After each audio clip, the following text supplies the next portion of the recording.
who don't know by now. Yeah. And I just want to share with you why I do what I do. Well, in 1987, I was one of those young men that were living street to street, homeless. Me and my mother going from shelter to shelter. That was just a portion of it. Who knew where we were going to end up? And in my life from that moment, my father dying at a young age, it was at that moment that I could have made a decision in my life to go all the way into the streets. And even though I made some bad decisions, even though I made some bad moves, I remember one day, not too long after I met my wonderful wife and my wonderful mother-in-law who came into my life, I was sitting inside of a church. And there was a man by the name of Wesley Wiley. And Mr. Wiley came up to me one day and he asked me, can he pray for me? And as he began to pray for me, he grabbed me by my hand and he brought me closer and he hugged me and he said something very powerful to me. He said, just in case nobody told you, your destiny is great.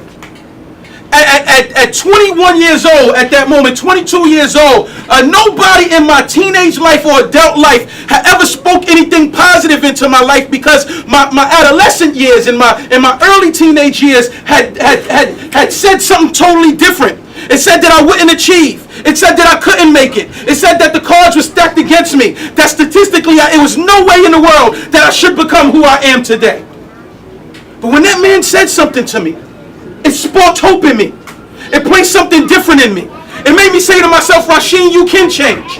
And I began to change my appearance. I had these dreads that my mother-in-law would talk about all the time. Because they wasn't the cute dreads. They was just matted on top of my head.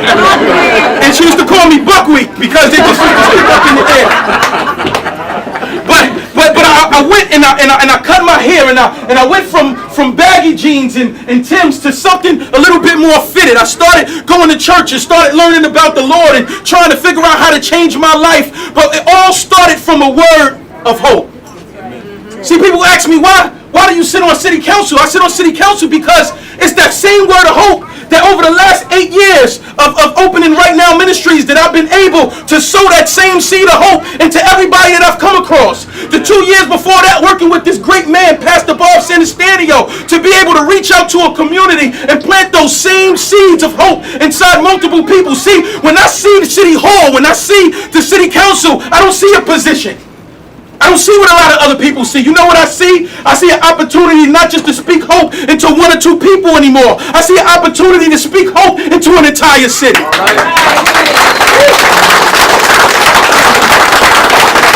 I got to New Britain, they asked me, why did I move here?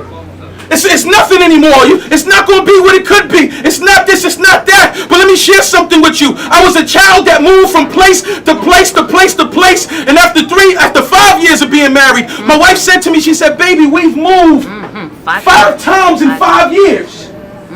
Can we settle down and make somewhere home? And we was here in New Britain, and I don't know why in the world, but something said, this is now home. We staked our claim here.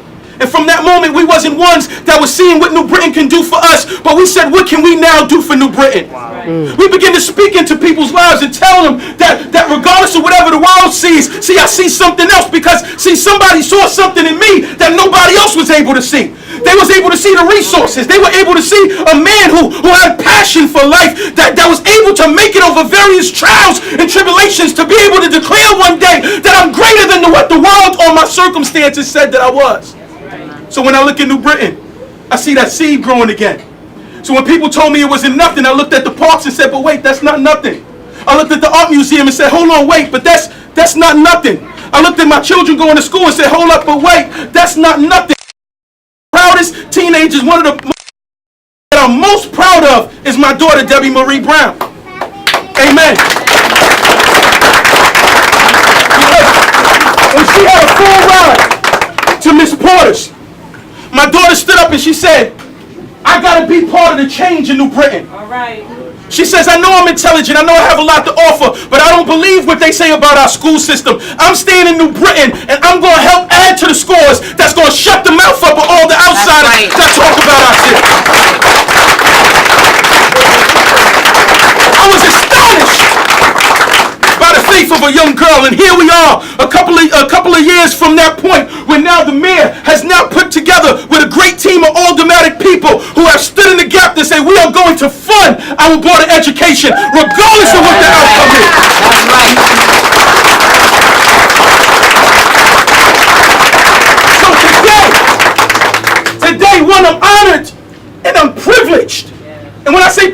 want you to understand I'm privileged, because I understand it could be a lot of other people in this spot. But I'm so grateful. I'm so grateful that God saw to put hope in my life, to take me from where I used to be and place me to where I'm at now, connected to great people that's in this room, that's saying together, not only are we going to change New Britain, we're going to make New Britain one of the greatest cities that this world has ever seen.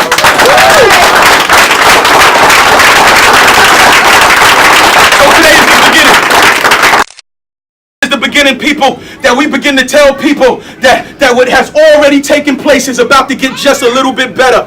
And the more that we continue to work together, as more as we continue to lock arms in unity, as long as we see the faith community and government and board of education and family members and friends of this community come together and make a strong declaration that young businesses like this cafe that we're in right now, like this great young owner by the name of Miguel, who could have took his business anywhere else, but because he loved this city, he said, not only am I going to open here, but I'm going to stay here until this business thrives, because my community deserves it.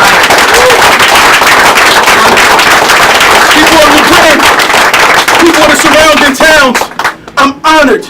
It's been an absolute honor and pleasure to serve you for the last 2 years. And it'll be an absolute honor and privilege to serve you for the next 6 2. more.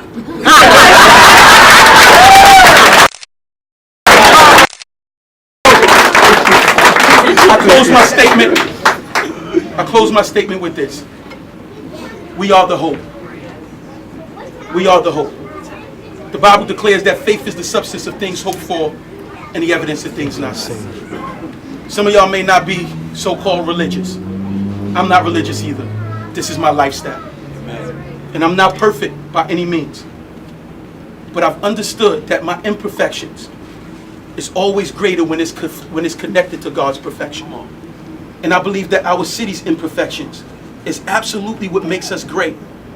It's the fact that we're so diverse and that we have so many other things going on that we have to offer that other cities can't even compare to. I never see anything bad with this city. I see the greatness that God has built, and I see that same greatness in all of you. Please help us, once again, to help to continue to make New Britain the city that God has called it to be. Thank you.